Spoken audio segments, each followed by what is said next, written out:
What's going on, everybody? Today I'm going to be doing something a little bit different. I'm going to be updating a poster that I've already designed in the past. It is the Tears for Fears visual discography poster, and I'll be updating it to include the new album, The Tipping Point, that came out last Friday. They are my favorite band, and I really want to get this thing done so that I can hang it up in my garage, or my office. I haven't decided yet. Anyway, let's get started. So this right here is the final version with all of the effects added onto it. So I just want you to see what the final product will kind of end up looking like. And then I'm going to go ahead and switch over to Illustrator. And here is the vector version of the entire poster. And I think what I'll do is I'll probably switch between real time and then also sped up time. So this is a 24 by 36. So I'm just going to create a new one right here. And I'm going to basically go ahead and take care of some of the tedious things real quick. So I'm going to go ahead and speed up.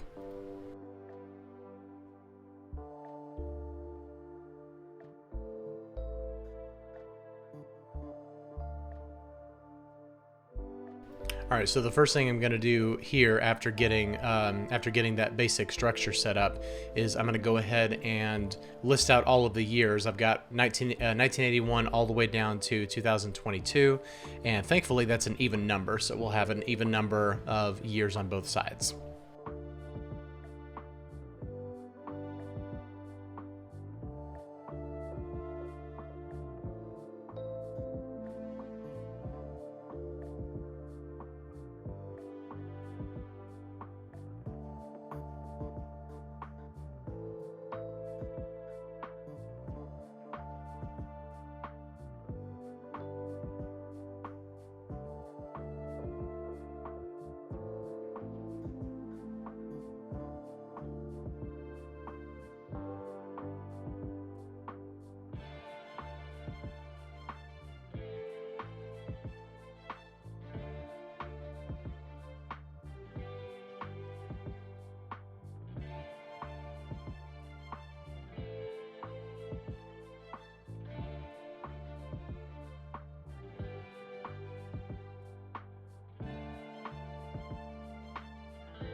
I'm going to come back here just for a second. So 7 studio albums means we need 7 circles. So I am going to go ahead and create the inner circle. I'm probably going to make it more like maybe 2 inches or something like that. And we'll do the formed in 1981 as well.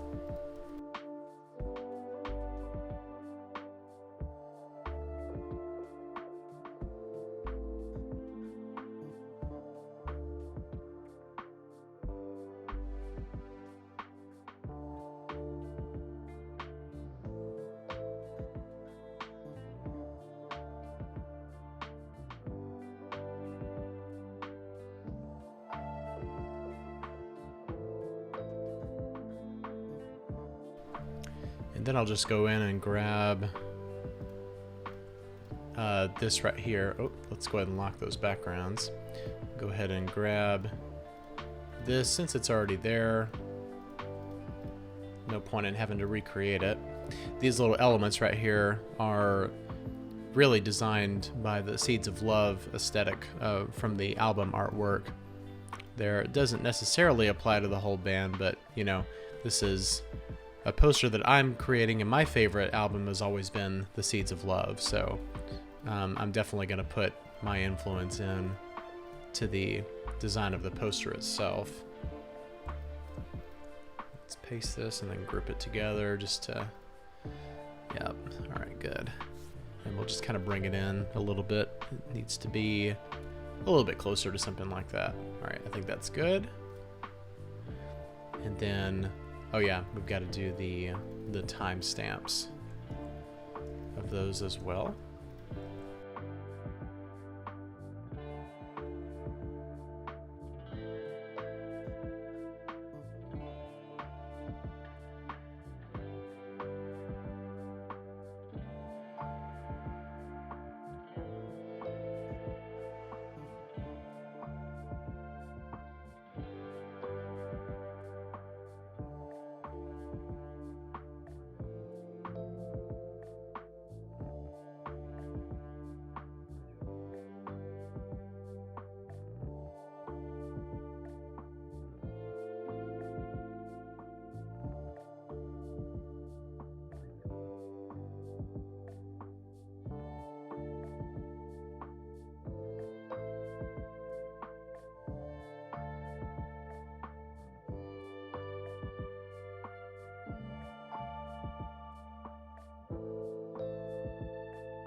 I just saw here that the tipping point was recorded.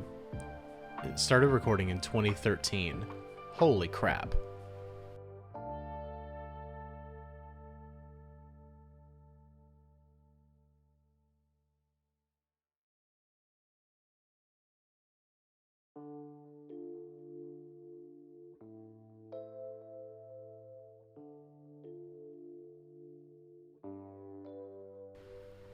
All right, well, I can't seem to find where the studio, where they actually recorded, so I'm just going to say unknown for right now, simply because this is a personal poster.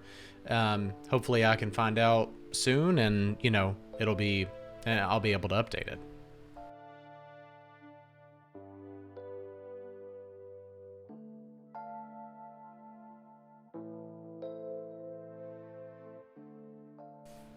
I'm gonna see here if I can make this fit without it looking like it's being too squeezed in this area here. So I'm gonna do a little bit of experimenting right here, and we'll see what I can do.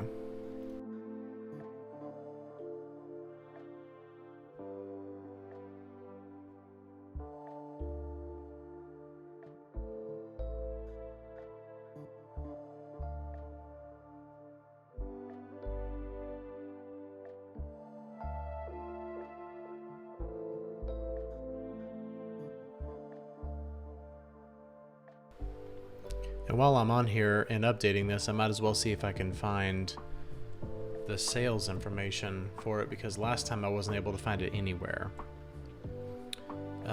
For Everybody Loves a Happy Ending, and it looks like that still hasn't been updated, if there's any information on it at all. And then same with Raoul and the Kings of Spain. I can only find the actual chart performance. I can't find the album sales.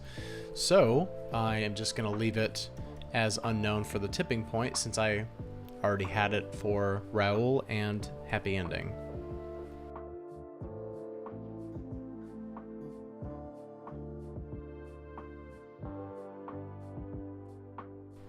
All right, looks like we have everything covered here. So I am going to go ahead and unlock everything, and we'll bring this over into Photoshop, and thankfully I can just paste my smart object right in here. And it looks like I may have designed it without that margin in mind. So oh, wait a second, you know what, yeah, that's right, yeah, that's right, for any Seinfeld fans out there. There we go. Okay, perfect. All right. I think that, let me just try something real quick here. No, that doesn't work.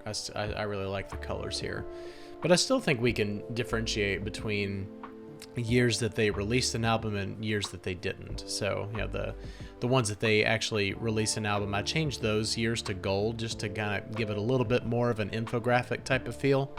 But overall, we have all of the album information for all of the albums here. The only thing I wasn't able to find was the recording studio where they actually recorded the tipping point, so I just left it as unknown in the studio. And then same thing here. You know what I might do? This grain layer right here actually has a vignette on it, so I think that I may redo the grain layer without a vignette.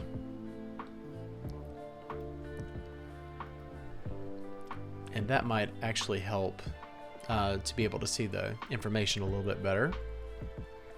And we don't have to go, it doesn't have to be exactly the same as last time, but we'll just basically throw it on there without a vignette.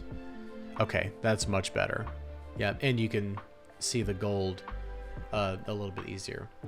So here it is, my updated Tears for Fears visual discography.